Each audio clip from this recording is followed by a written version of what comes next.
Hi, and welcome to the Ger class. You guys remember what the Ger class used to be? Remember how when I used to live in Safed and every week a new Ger class would come out? Remember those good old days? 1, 2, 2, 1, 1, 1, 2, 2. I miss those days.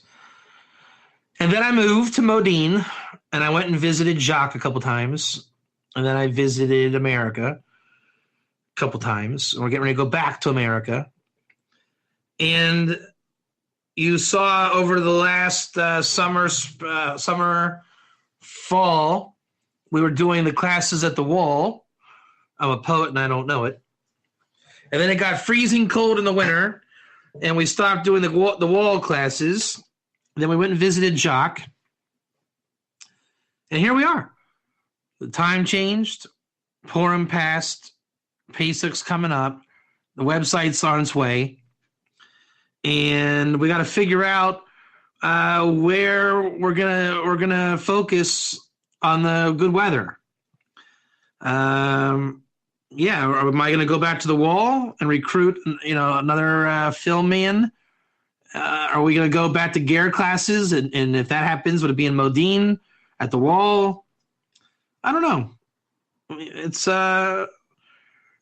got a lot of good options. Too bad Nani's not here. But thank God the weather changed, time changed. It's not freezing, so whatever it's worth, I've missed the Ger classes. I hope you've missed the Ger classes. And we have a lot of Ger material to go over. You guys saw the article today? I was looking through my notes. Yeah. So I think you can see by the new blog articles that Ger is alive and well. It's getting much tighter, much stronger, clearly articulated. Not that there was a problem before. My intentions in when I say like strengthening the argument or giving Ger classes, I listen to my critics because they don't have free will, my critics. They are echoing what their superiors have told them, and their superiors are not against me either. It's that if you ask the question wrong, you'll get a wrong answer. So if you were to ask me, Rabbi Katz, is there a Ger Toshav today? The answer is no. Because chances are you're thinking in that question, is there a Ger Toshav according to Jubilee today? Well, how can there be a Ger Toshav Jubilee if it's not a Jubilee? You understand the problem? So everyone's going and asking their rabbis, well, Rabbi Katz said there's a Ger Toshav today. No, Rabbi Katz never said that. At least not in the terms that you're asking your rabbi. You're asking your rabbi this or that. Is there or is there not? Everyone is going to quote to you Erechim 29 and the Rambam, who copies and pastes from there. And no, there's no Ger Toshav today according to Jubilee, right? And this is where we're going to focus on the first of these new Ger lessons. And this is a little bit different than Dinim, but I might cover some of these in Dinim, right? We have 12 topics of Ger that really need to get out into the world. And I will cover them either in the classes that we do before the website is launched, or in my blog, or in Dinim, or in some other way, like if we redo the Wall series, whatever it is, I'm ready to come out with just more refined Ger message Torah. You got that? And it doesn't change, right? From the very first day I ever taught Ger, I never said there was a Ger Toshav Jubilee. Again, the more you listen to what people are saying and getting wrong, it allows me to express it more right. Because you understand where people are tripping up in their thought process and then they're vocalizing this thing, and it allows me to express it more clearly, right? We are not changing our tune. The tune has never changed. That's why I'm also copying and pasting from the sources. That's how Torah is done. But my job is to be able to put that in English clearly that everyone can get the message. Type 1 or 2. And like I said, I hope that the blog is helping people articulate and wrap their mind around this. The Soloveitchik work is available. You should contact Jacques or Russell. The problem with the Soloveitchik work is people are saying it's too hard, and we made it hard, right? Our job was to not change the language, even though it's in English, to capture the originality of Rabbi Aaron Soloveitchik that proves there's Ger Toshav today, Jock Type 1. So the new book coming out will be an easier read of the same material with rabbinic backing, so not to worry. Strong rabbinic backing. And that book hopefully will be an easier read. And each one of these steps is necessary. It was necessary to have YouTube going. It was necessary to write the World of the Ger. It was necessary to write the Soloveitchik work. And everything we do is addressing a certain audience and crowd. The new book coming out is meant to address the fringe rabbis. The Soloveitchik work is meant to address the learned rabbis. World of the Ger is meant to address non-Jews. Pretty much the Noahide world looking to grow in Noahide. People coming out of the church, I'm not a counter missionary. That's not my field. I'm not there to tell them that Jesus doesn't matter. We have Tovia and Michael for that. Bless their hearts. I'm talking to Jews. I don't know if I have that book written yet. Maybe this new book will be for the layman Jew. Rivka Adler has done a lot of work coming around these circles. I know she's kind of in my head about who I'm addressing and what audience. So, look, there's a lot of different audiences, and we're trying to get material to everybody. And the more Jews that get involved, rabbis, then the more the content can go out. I'm not creating content. What I'm doing is not repackaging. How do you say that? Taking it from the Hebrew and taking it into English and distributing it. So it's not a matter of who agrees with Rabbi Katz. Rabbi Katz is not a new movement. I'm not even a movement. I teach like 3 people every week, right? And the videos go up on YouTube. So it's not a movement. And Ger Toshav has been around for thousands of years. This is not new. What is new is the internet. That's new. And non-Jews leaving the church in the internet era. That's new. And those non-Jews researching the truth, which is happening in record numbers. I think we can all agree on that, type 1. And I've always said, when the Nazarites stand up in Antarctica, I'm done with you guys, right? Type 1. I'm going to go and be excited and open up the tractate Nazir, and I'm going to go learn Nazir. And I'm going to teach the laws of Nazir to the Nazarites of Antarctica. Are you with me? Are you guys going to go with me to Antarctica and teach the Nazarites? Yeah, we're going to go do that. Ger got their message and their Ger, and we're going to go talk to the Nazarites. So that's the analogy, right? I didn't plan on Noahide rejecting Shituf, them asking, can we keep Shabbos, and who and what are we? Type 1. If the Noahide Vendel Jones world would have stayed in 7 go to heaven, then no one would have ever asked me, Rabbi Katz, can we keep Shabbos? The answer is no. A goy to keep Shabbos is chayav misa. So if that would have been the answer, that would have been the end of it. Type 1. I mean, let's be real, people, right? You give the Torah to whoever needs it. And you have a bunch of people saying that they reject Shituf. Should I call you something other than what you're called?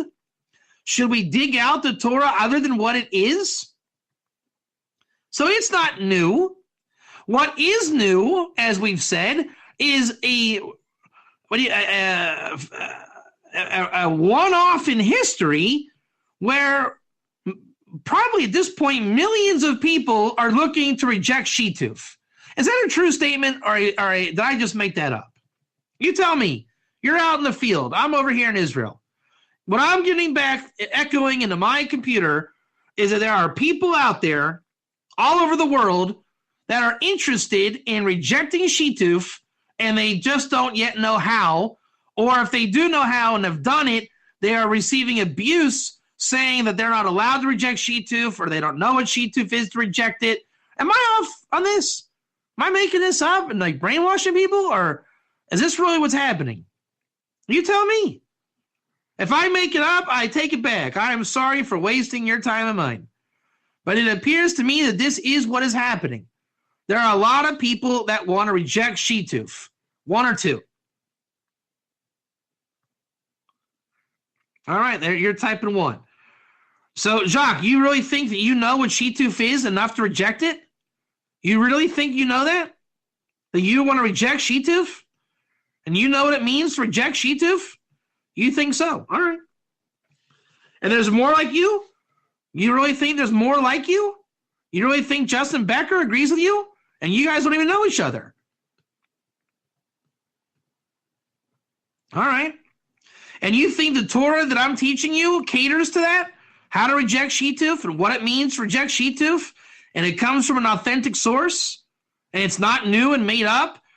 It's not from the Midrash and the Sanhedrin, as those who want to say it like that, right?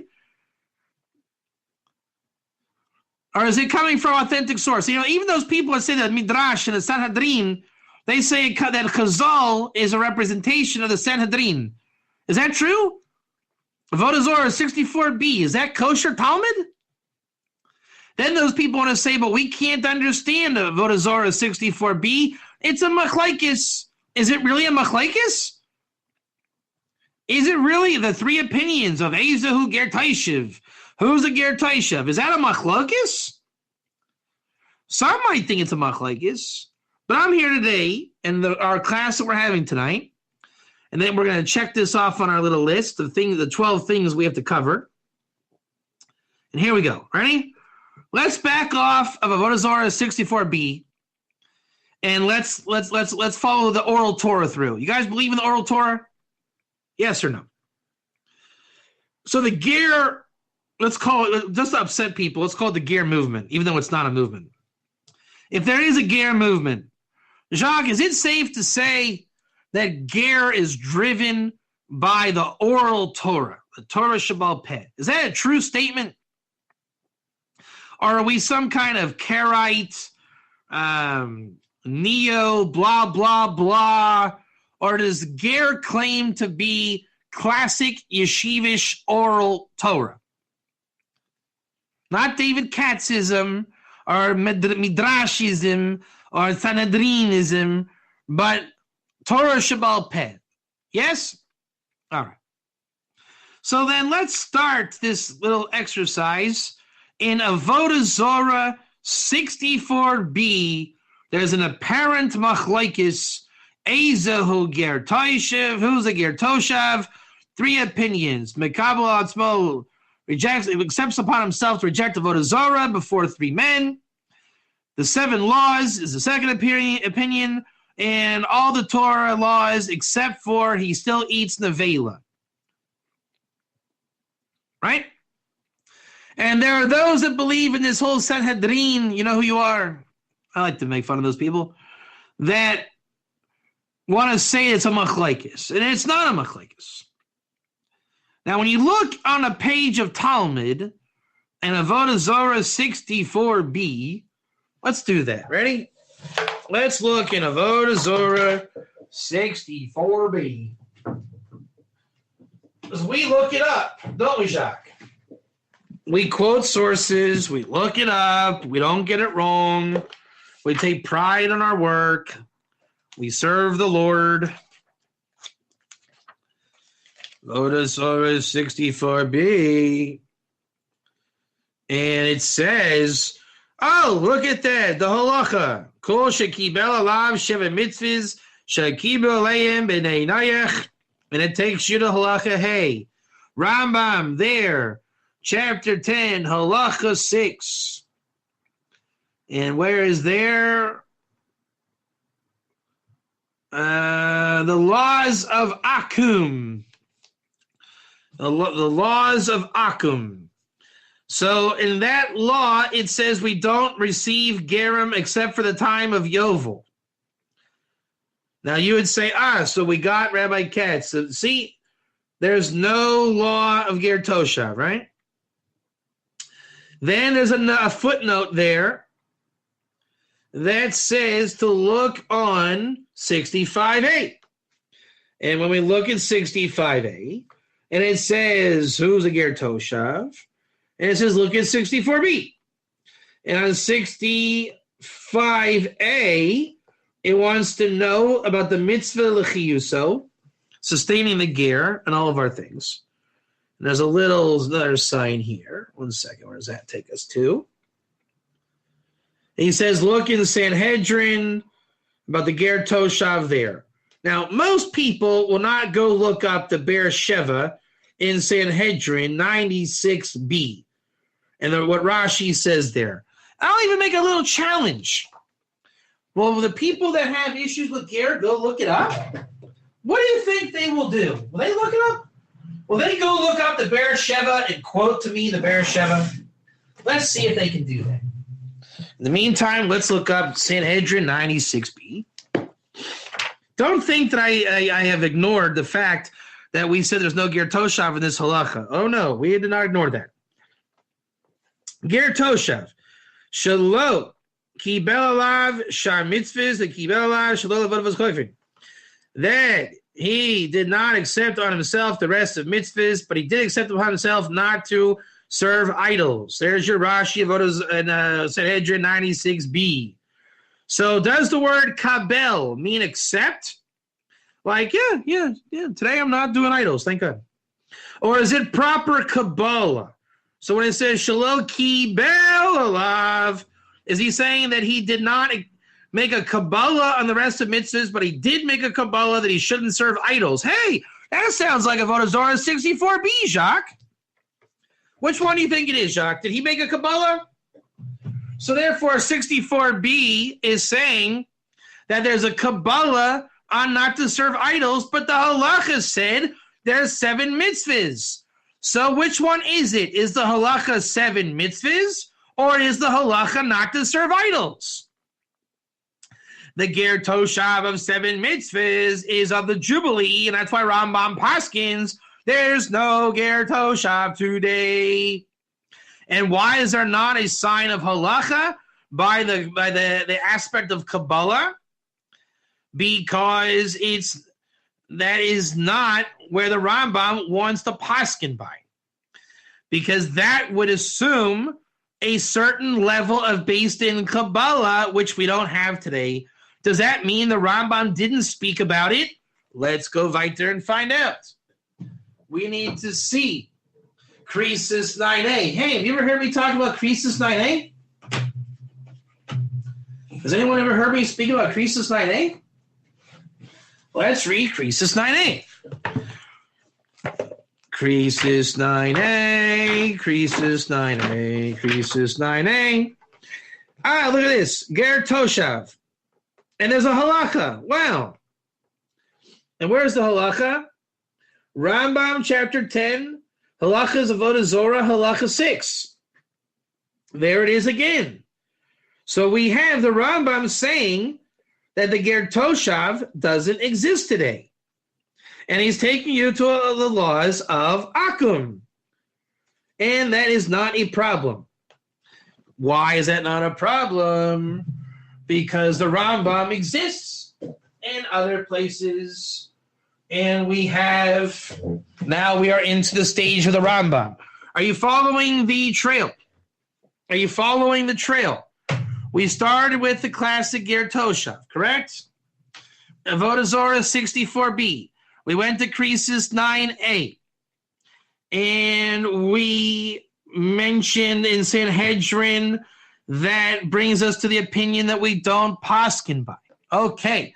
Now, at this point, is this oral Torah? Is this the Talmud over to the Rambam? We looked up the Rambam, and he said there's no ger toshav today.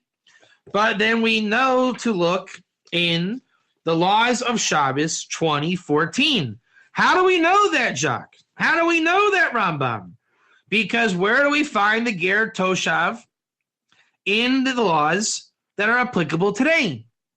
The answer is the Shulchan Aruch, Orach Chaim 304, 1, 2, and 3. That says you are not allowed to work your ger toshav. So the Shulchan Aruch mentions the Ger Toshav when the Shulchan Aruch is getting that from Krisis 9a. So apparently something from Krisis 9a made it into the halacha.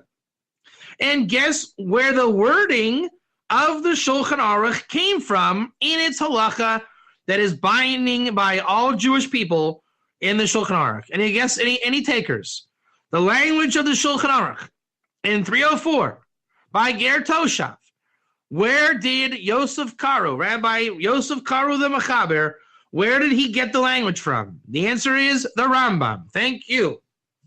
So the Rambam, where did the Rambam get it from? Because the Rambam said there's no Ger Toshav today. That would be a Jubilee Ger Toshav. Well, the Rambam is quoted from chapter 20, halacha 14.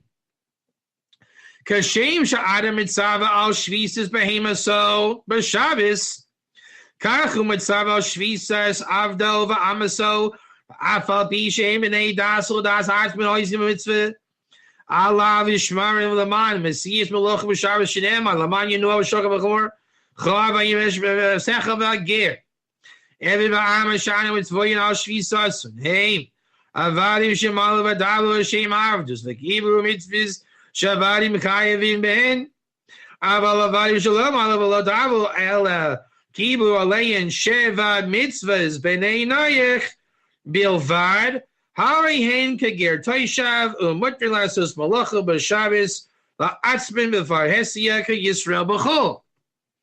A long way of saying the 10 Commandments 2010 rest your ger, but there's no ger Toshav today. The Rambam tells you here too, Ve'ein makabling ger toishav ela b'zman sheyovel noeg. So guess what? In the laws of Shabbos, the ger toshav doesn't exist today. So far, so good, correct? So far, so good. The skeptics are correct. The Rambam mentions ger toshav, and each time he'll tell you there's no ger toshav. But we're going to continue. Hayil. The same halacha, v'ger toishav ha'yisim halacha la'atzmo, b'shabes v'ger tzedek ha'yuga Yisrael l'chol davar. B'min emar v'yinavash b'men ha'masecha v'agir ze'ger toishav shulakito v'schiro sh'Yisrael kamo ben ha'masoyi. Shalo yasam halacha l'Yisrael rabba b'shabes ha'v'la'atzmo oisik. V'afilu ha'yizeh agir avdo ha'yizeh ha'yisim la'atzmo. The Rambam is saying that anybody that can do malacha for a Jew is like a ger toshav, and they're considered to be a worker, and that worker cannot do work for a Jew on Shabbos.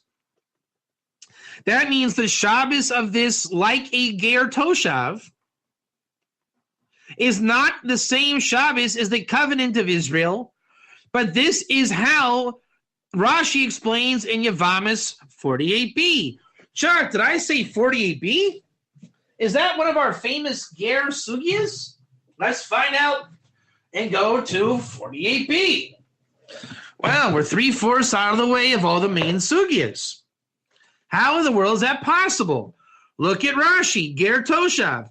Shekibel alav shalol avoid avodas kochvim. He has a Kabbalah not to accept to be an Akum. And he eats the velas. And the Torah warns him on Shabbos lest he desecrate Shabbos like an Akum. So now we have intertwined all three opinions in Avodah Zorah 64b. Is a ger toshav not serving idols, keeping the 7 laws, or eating the vela? Is it a machlokis or 3 different aspects? By the way, Rashi here is the halacha.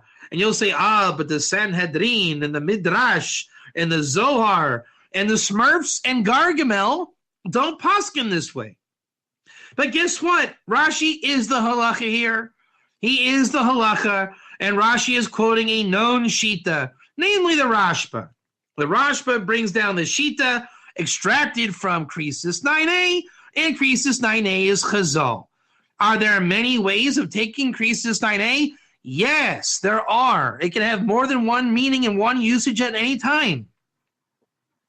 Are all the sages in unison here? Yes, they are. Rashi is saying that for a ger toshav, whatever a ger toshav is, To work for a Jew is like doing idolatry. So when a Ger Toshav has Kabbalah on at least to not serve idols, that's called rejecting Shituv, he takes on his mitzvahs as the Jews were commanded at Sinai, and for him to work for a Jew is like idolatry. So the non-Jew who has rejected Shituv and is not a Shabbos goy is performing the mitzvah, not serving idols, on a day that is known to be the Shabbat of Israel. And he is celebrating so much that there is not another God. Today is the day of God. One or two. We don't mean gods here. We're talking in confirmation and non-confirmation. All right. So what we've done is we've done the Rishonim. And the Rishonim are bringing you the Chazal. And there's something called Deya, a logical thread of halacha that extends from Sinai and Moshe through all the way to the Oral Torah, through the Chazal that was instituted many, many moons earlier by, as our good friend likes to say, the Sanhedrin. And guess what, boys and girls? Midrash and halacha has nothing to do with this. The world of the Ger does contain Midrash and halacha. Why? Because that is the function of Midrash and Midrash and Agadata, sorry. It is interesting. It is a Kabbalistic historical perspective. Is it to be taken literal in every case? No. As the famous cliche goes, so if you believe every Midrash, you're an idiot, but if you deny every Midrash, you're also an idiot. The Torah is meant to be understood and comprehended and to be accentuate the mashal and the nimshal, the point and lesson involved. Adam receiving the Torah from the angel Raziel, Al-Pi Kabbalah. What that looked like in real time, maybe Adam got an email. I don't know. I wasn't there to see what manifestation the angel Raziel was in when Adam became an enlightened soul. Whatever it means in the upper heavenly spheres, the angel Raziel gave the Torah to Adam. Again, what that looked like in the world of Asiya, our physical world, I don't know. I wasn't there. And we're not trying to say what it looked like in Asiya. The Midrash and Agadata there is conveying the spiritual truth that emanated down the Ishtalshalis of Mazel Elyon to Mazel Tachton, type 1.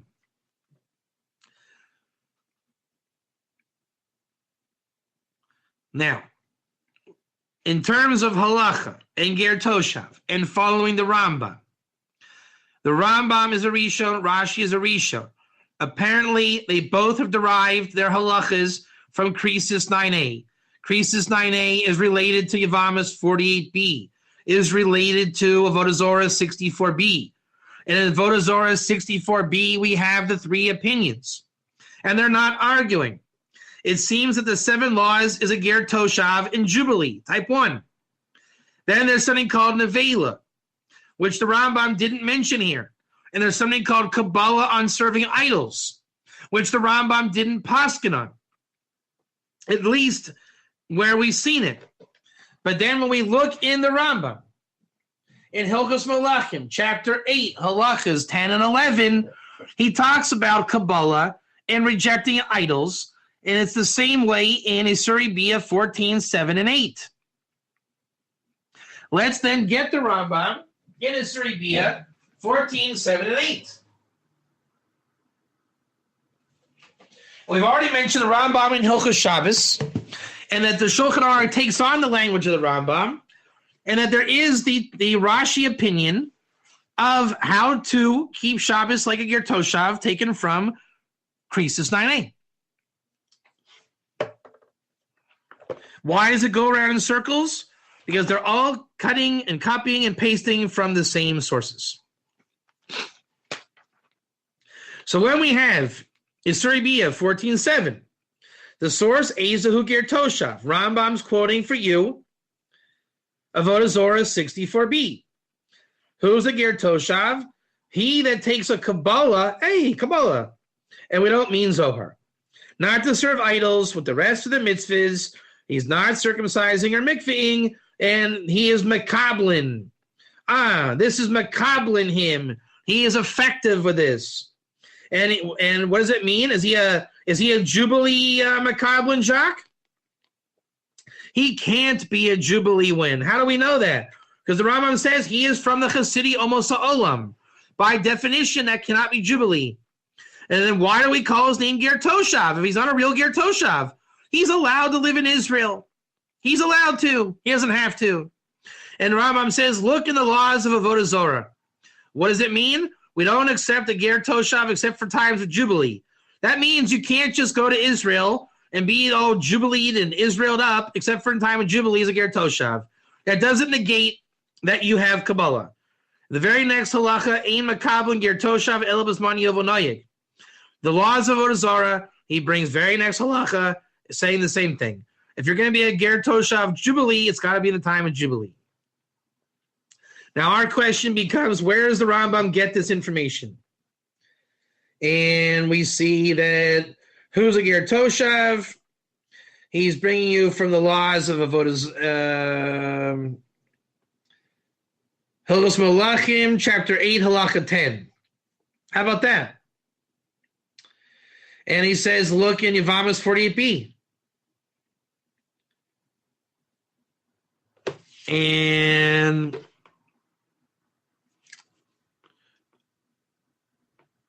very interesting. So the references of the Rambam are telling you Yevamos 48b and our famous Hilchos Melachim, chapter 8, halacha 10, which we're going to go to now. Ready? Notice that the Rambam in Asuri Bia did not take us to Avodah Zorah 64b, where the Rambam said there's no Ger Toshav today, correct? He's sending us to Hilchos Melachim. And by the way, I do have a point in what I'm getting at. Hilchos Melachim, chapter 8, halacha 10, Moshe Rabbeinu. And we're going to skip this part because we already did this a couple classes ago. Let's get to our main part. Ready? Ready.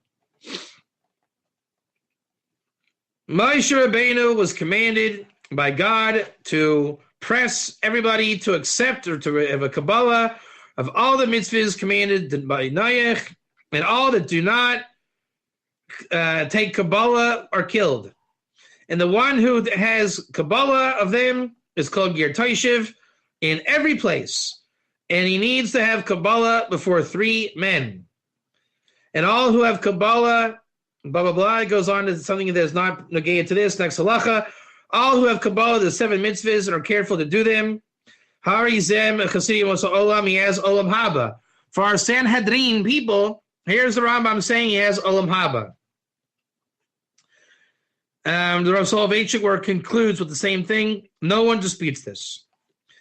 Those that have the Olam Haba have to have accepted the 7 laws with Kabbalah as prescribed by the Torah and Moshe Rabbeinu. But if he does it by his own volition, he is not Ger Toshav, and he is not from the Chasidim Olam, rather he's from their wise men. Now what's interesting, the Rambam says here, Ger Toshav, before 3 men. Remember that? Where did the Rambam get that from, Jacques? Ger Toshav, by having Kabbalah before 3 men. Remember Avodah Zorah 64b? Everyone type 1. And we said that Rambam paskins by the 7 laws, correct? Type 1. But what about the first opinion, Mr. Sanhedrin? We have Ezehu Ger Toshav. Who's a Ger Toshav? All who take Kabbalah before 3 men, not to serve idols. Well, are you telling me that the Rambam paskins by not only the 7 laws for Ger Toshav at the time of Jubilee, but the first opinion has nothing to do with Jubilee? Notice that the Gemara here never spoke about Jubilee. And in Hilchos Melachim, about being a proper Noahide with Kabbalah, the Rambam quotes and copies and pastes from Avodah Zorah 64b. What do you think about that? And the Sanhedrin quote takes us and says the same thing by Rashi. And it's reiterated on the next page. What do you think? 1 or 2? With me? Are you with me? 1, 2, 2, 2, 1, 1, 1. Jacques, hello. Justin, hello. All right. So what we have seen is that the Rambam is consistent. What we have seen is that Chazal is consistent. What we have seen is it is a very vast halachic system. What we have seen is it is operated by classic oral Torah. What we have seen is Midrash and Agadata have nothing to do with it. What we have seen is this is not the subject of the world of the Ger. What we have seen is this is the subject of the Soloveitchik work. The world of the Ger is a different genre of Torah. It is not meant to be halachic. It is meant to be midrashic and agaditic. The function of that is to understand and appreciate the higher levels of Ger through history of Gerim and their spirituality. I believe Rabbi Chaim Korfin wrote that and stipulated that on the first couple pages.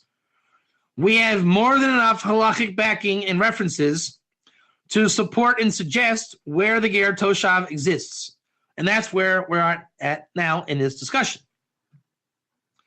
So we have gone back and forth through the Rambam, Shulchan Aruch, Chazal, and the Talmud, other Rishonim, and Achronim, and understand all in accordance with the oral Torah and the systems that it employs without getting creative and making up new systems, abiding by the same principles that every yeshiva in the world learns by, and we are having an outcome of the Rambam Hilchos Malachim chapter 8, Halachos 10 and 11. There is a Ger Toshav today, identified by the first opinion in Avodah Zarah 64b. A non-Jew with Kabbalah, not to serve idols, rejecting Shituf, is called Ger Toshav. In fact, I want to look up one more thing. I may have just thought of something very interesting.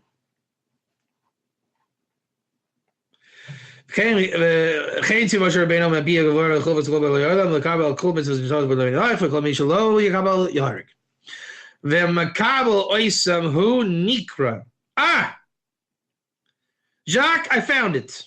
Type 1. So I posted the blog post today, and I found a good source. Right? We all know the answer is don't say that I am a Ger Toshav. Say I am to be considered like a Ger Toshav, correct? All right, don't say I am a Ger Toshav. Say I have the name Ger Toshav, or whatever words you want to put in there. Ready? Look at what the Rambam says. This is hot. And the one who has Kabbalah of them, i.e. the mitzvahs, specifically Avodah Zarah, rejecting Shituf, type 1. He is called Ger Toshav in every place. Jacques, is he a Ger Toshav, or is he called Ger Toshav?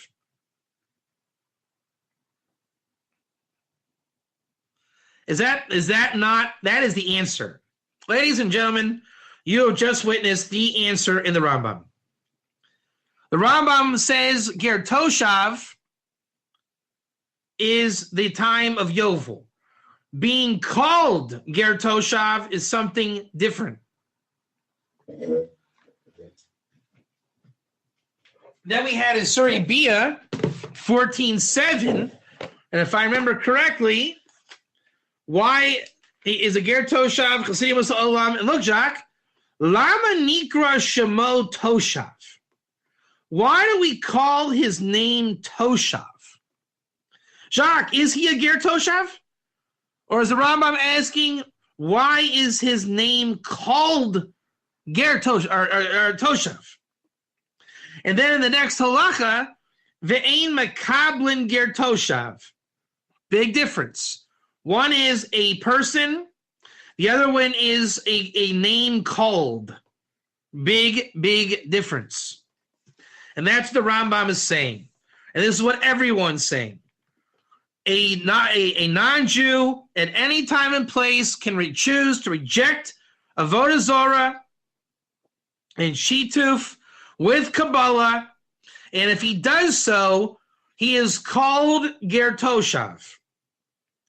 He is called Ger Toshav. And then why is he, okay, biblically it's called Ger. But why is he called Toshav? Because he's allowed to live in Israel. And even the Rambam would agree with that. He is allowed. The Maggid Mishnah there agrees he's allowed. That is not the same as he is a Ger Toshav. Ger Toshav is Makablin. We make you do certain things when you accept properly Makablin the 7 laws, which is why the Rambam paskins that. That halacha is only noeg bizman yovel noyeg, in the time of Jubilee. Big difference, and I am a Ger Toshav, and now you have to treat me like one. And what you do between you and God, that you are called Ger Toshav. Big difference. Are you with me?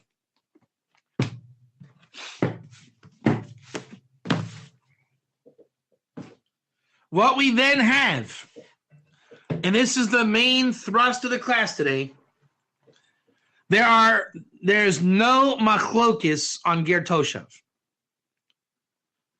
What we do have is many, many, many views from kosher sources that are describing different elements of Ger Toshav.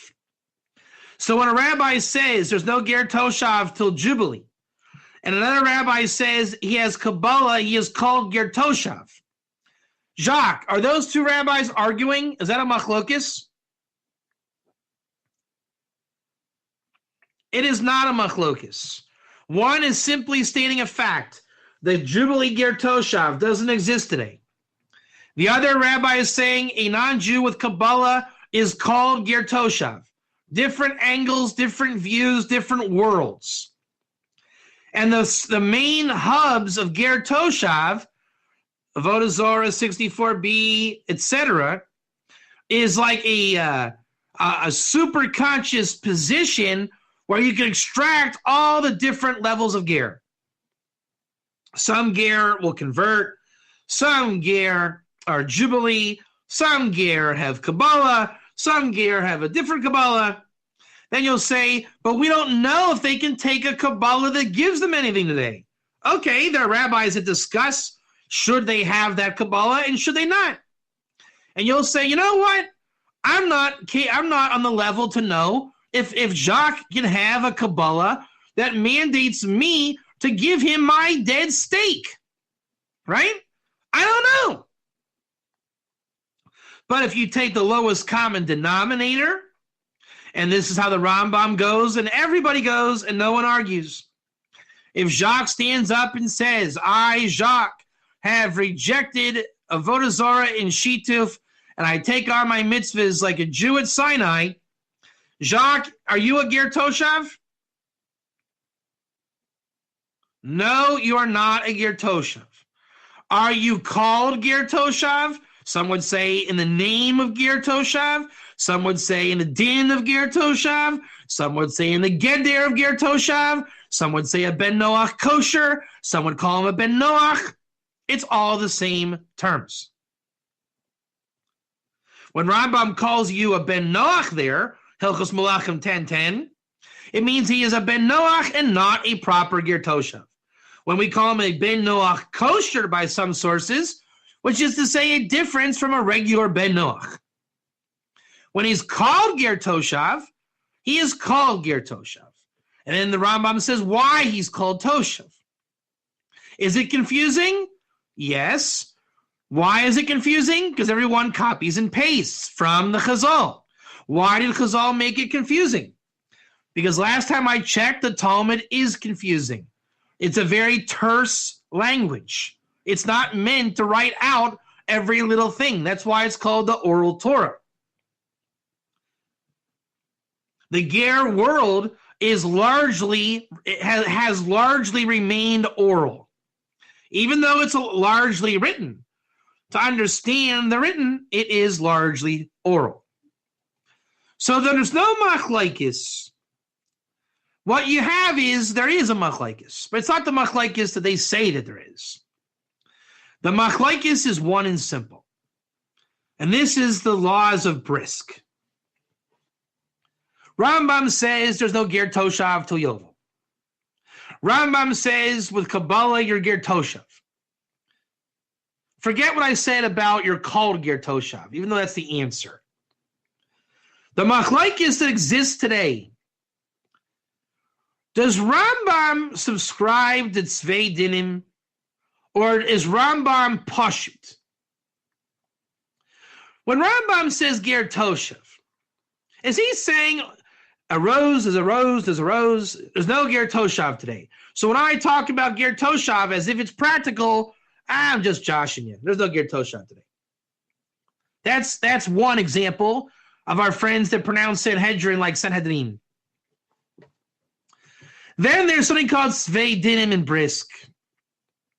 Tzvei Dinim says there are two aspects, or two dinim, or two types of Ger Toshav. One type of Ger Toshav is Jubilee, and he doesn't exist today. It's Surah Biyah 14:8. And there's another Ger Toshav that does exist today. Hilchos Melachim 8, 10, and 11. And the skeptics will say, but 10 and 11 is talking also about a Ger Toshav of Jubilee, and therefore doesn't exist today. And they don't recognize the Shitas Brisk of Tzvei Dinim.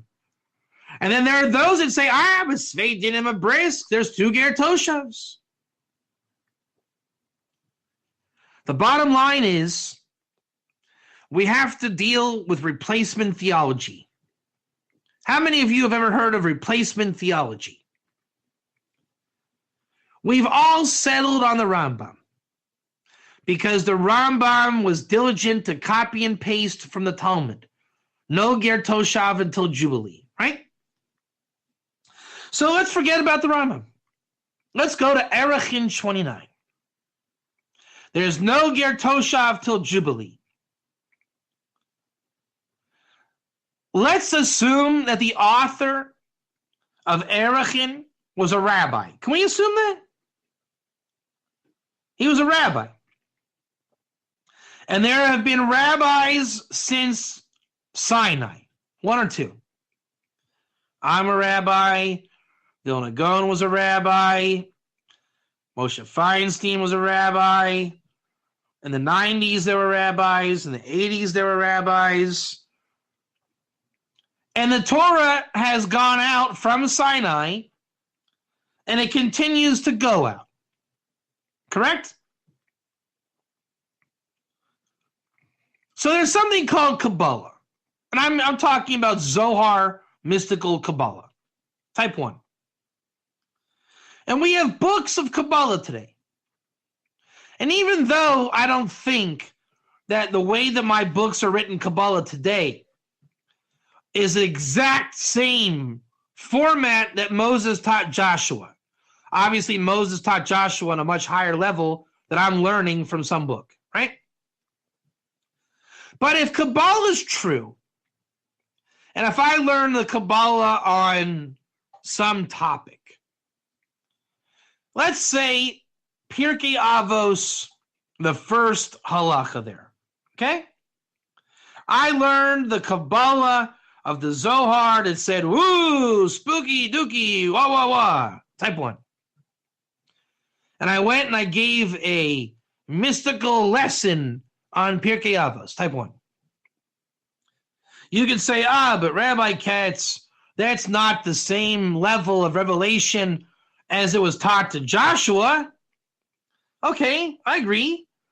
But if it's true that there is a Kabbalah there, did Moses teach Kabbalah to Joshua? Yes. Right? We do know that Kabbalah is part of the Torah. So in every generation, the Kabbalah would be taught. Now, I might not be good at Kabbalah, but at least I know that it exists. So then let's look at Ger Toshav, shall we? Erechim, written by a rabbi. Ger Toshav and the Jubilee. Did the writers of Erechim have in mind one kind of Ger Toshav? Or more than one kind of Ger Toshav? It's almost like saying, is the Talmud Hasidic or Litvish? Of course, the Litfox would say, well, Rav Ashi, the author of the Talmud, he was like Moshe Feinstein. And the Lubavitchers would say, no, he was like the Rebbe of Lubavitch. And everyone wants to say, what is the essence of the Torah, correct? And there's a replacement theology. If we say that Kabbalah doesn't exist, which is wrong, but let's say we'd say that. The Kabbalah and mysticism doesn't exist, right? Then by definition, there would be no Kabbalah and mysticism in the Talmud. Type 1. But if I said Kabbalah and mysticism does exist, and it's in every aspect of Torah, then by definition, that the Talmud would contain Kabbalah and mysticism. Type 1. And I'm not saying learning the halachas like a Kabbalist. We know that people don't do that. All I'm saying is there's a man who compiled and redacted the Talmud, and his name is Rav Ashi. And Rav Ashi either said to himself, hey, I'm Rav Ashi, and I'm writing the Talmud. And I'm going to take a break for 5 minutes and go learn some mystical things. Or did Rav Ashi say, hey, I'm Rav Ashi, I'm writing the Talmud.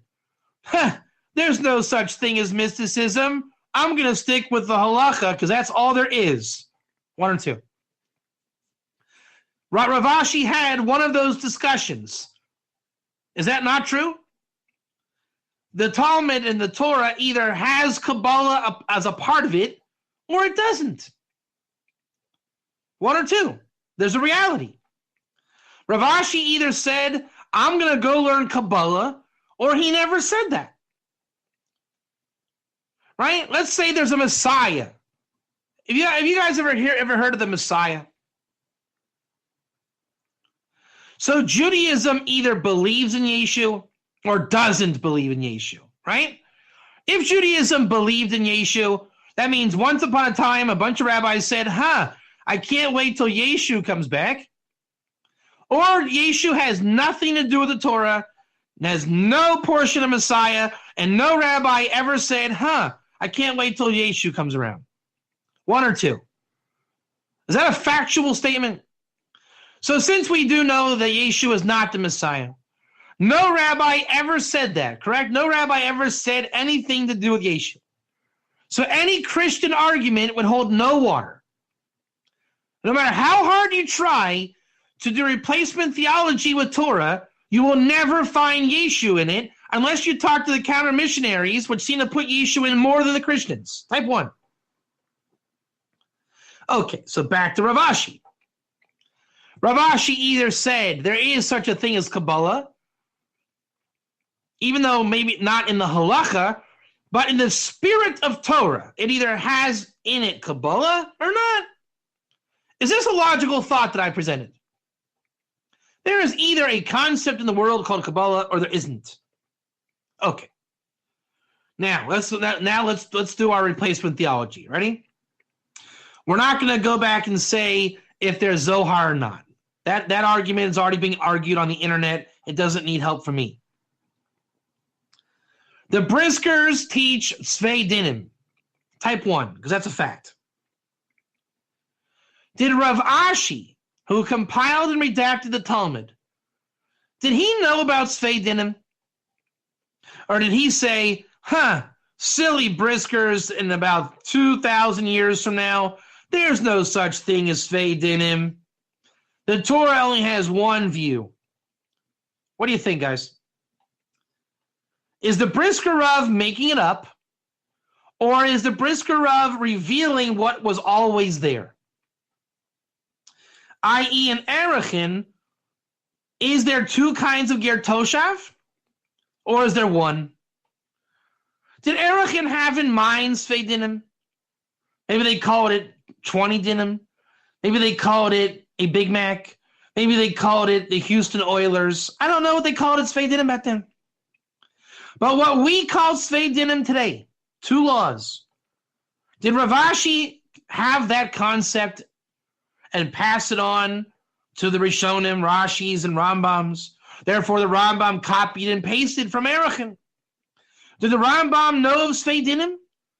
Would the Rambam say there's two kinds of Ger Toshav? Or would the Rambam say, silly briskers, you're making mountains out of molehills? There's only one kind of Ger Toshav, and he doesn't exist today. The non-brisk view, or the anti-brisk view, would say the Rambam was not a brisker. Replacement theology. Correct? By definition, if you say the Rambam was not a brisker, then you have done a replacement theology. If you say the Rambam was a brisker, then you've done a replacement theology. Now, you have to do a replacement theology no matter what. Because there is a Rambam. He did copy and paste, and he did spread Torah, and he either was or was not a brisker. And you can say, I don't know. But I don't know is Klippus Amalek. And that just comes from not having learned enough. So some people who would want to say that the Rambam was not a brisker, they would have to, in order for that logical statement to be true, they would have to prove it. Or have learned enough to know, no, there's no brisk here. It's like saying a Lubavitcher would say the Rambam was a Lubavitcher chassid because he talked about Chachma, Bina, and Das. So someone that doesn't believe that would say, look, I've read the Moreh Nevuchim. Yes, the Rambam was into mysticism, but there's no evidence that he was a Lubavitch.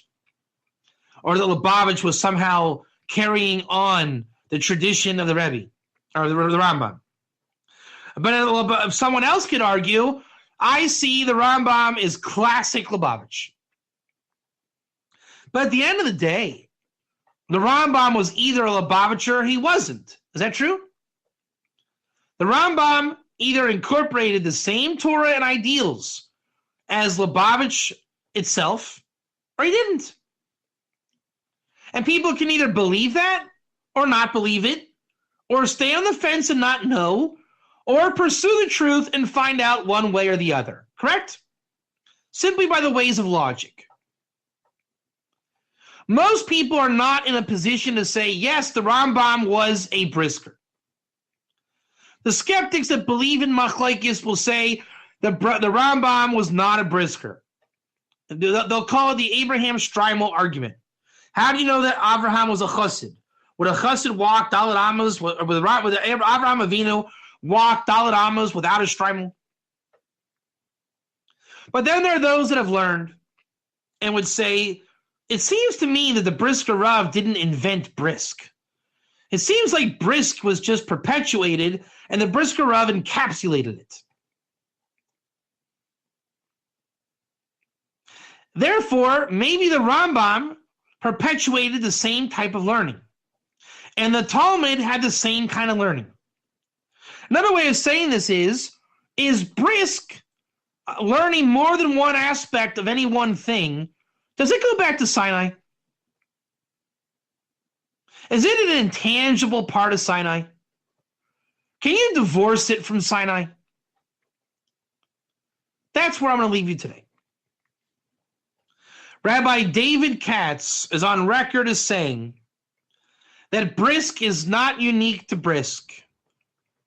The Rambam knows that there are more than one kind of Ger Toshav. And to say that the Rambam does not hold of more than one kind of Ger Toshav, you are saying that the Rambam is not brisk. And the briskers that learn the Rambam are wrong. That's what you'd be saying. That they're wrong. Maybe the Rambam wrote as if there was one kind of Ger Toshav, but God superseded him that there is not more than one kind of Ger Toshav. Or maybe the Rambam thought there was one kind of Ger Toshav, or two kinds of Ger Toshav, and God superseded him and said, no, Rambam, I'm going to make them learn your Torah as one kind of Ger Toshav, because your intention was wrong, but I'm going to make it right. So it comes down to hashkafa, philosophical point of view, how to understand the Rambam through an approach. And that approach is derived from the tractate Erechin because Rambam copied and pasted. This entire class and discussion is nothing more than one big hashkafic view or philosophical view of the oral Torah. Capiche? Going forward with Ger, you either have this view or that view of the oral Torah. Ger is subject and bound to the oral Torah. Rabbi David Katz claims a proficient knowledge of how the oral Torah works, and that Ger Toshav, as I've taught it, is 100% accurate as the oral Torah teaches it. It is not simple. It is complex. Tzvei Dinim is a part of it. There's no machlokis. It's incredibly diverse. It's incredibly difficult. And those that have learned it, and there are those out there, are all in unison of how it works. And it seems that those who are against it either don't know how the oral Torah works or haven't learned enough of it or enough of Ger to validate its validation.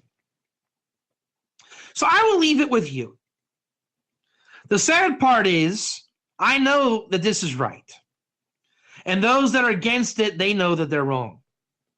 And there's a captive audience. And that captive audience will most likely never get to yeshiva to actually find out for themselves. So it becomes a belief. Do I believe in the Sanhedrin people that have never learned and are a scam artist organization doing cheesy online conversions that go against God and his Torah? Or do we go with the minority of people that get brisk in learning the oral Torah and say there's something going on there? And it's an unfair thing because how would you ever know unless you know? And the answer is God puts the truth on our hearts. So before you is a tree of life or a tree of knowledge of good and evil. And that is represented in this discussion a true mechanism of the true oral Torah or a McDonald's version of the oral Torah. I am telling you that Ger Toshav is the essence of the goodness of the oral Torah. And the naysayers out there, when you understand what their pushback is, in order to prove their side correct, they have to fabricate and falsify the oral Torah. The oral Torah is a united style learned by yeshivas. Thus, Ger can be learned anywhere, anytime through the oral Torah when done through correct oral Torah. And the entire debate of Noahide and Ger and conversion and Jewish souls comes down to kind of two things. I mean, Kabbalah is a big part of it. Those that are against Kabbalah don't have a chance because Kabbalah is real and it opens the mind and develops the mind, but we won't get into that discussion. Do you know how to learn is the often spoken mantra. Another way of saying that is, do you know the oral Torah? Do you know how it works? Ger Toshav is so great because the oral Torah involved in it is fantastic. And that's the bottom line. Those that are against it, they're not only is their oral Torah horrible, it's not even oral Torah. It's made up for a YouTube video. Now, really, I shouldn't even be on YouTube. But who knew that the Nazarites of Antarctica would wake up one day? And they have. And as far as our discussion is concerned, they're just called Ger.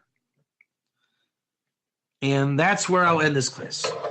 So, My advice to you is, because we don't take away people's free will, and you have the right to choose, and you will choose.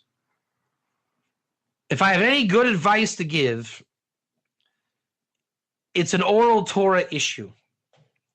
I advise you to think along those lines and press your teacher to get into the oral Torah elements of it. And if the oral Torah is ignored or perverted in that process, you are not standing before a competent and loyal student of the oral Torah. You're standing before a con artist, a scam artist, and a lowlife. You can quote me on that. If you find someone willing and able to go into the oral Torah and not spin it, that's a kosher rabbi, it's a kosher source. Kind of like the Matrix, right? Before you use the red pill, the blue pill. Ger is good. The oral Torah is good. What makes a ger, as the Brisker Rav says, is he chooses to learn his 7 laws through the oral Torah, dafka. And that's what we're here to do. There are those that will understand the oral Torah, even though they never went to yeshiva. They'll understand in their heart that it's what it is. It is the Sinai experience, and they'll be able to recognize it. And when you recognize the tree of life, you reject the tree of knowledge, the perversion of the oral Torah. By the way, Kabbalah and Panemius Torah is an aspect of the oral Torah. Midrash and Agadata, also an aspect of the oral Torah. This entire sugya that we're in is called the oral Torah. What is a rabbi? You'll say today we have no real rabbis. That's partially true. But we do have a second-tier rabbi system that is built and predicated on one principle. Does this guy know how to learn the oral Torah? And that doesn't come with credentials in terms of, well, he said that I'm good. And it's a reality. You either know how to learn or you don't. It's not a contest how many people agree with me. What matters is who agrees and who disagrees. If a bunch of counter missionaries disagree, that doesn't matter. What do they say is a lion doesn't care about or a wolf or whatever doesn't care about the sheep, right? LeBron James doesn't care about a YouTube armchair quarterback. There are plenty of oral Torah scholars out there. They've always existed. They know how the oral Torah works. I suggest you find, wherever you are, a representative of the true oral Torah. And, Jacques has always said it, the Dinim class is the way to go. If you want to stay safe and with Noahide, mazel tov. But just remember, everything about conversion or Noahide was derived from a ger source. You can quote me on that. Thank you for listening. Be well.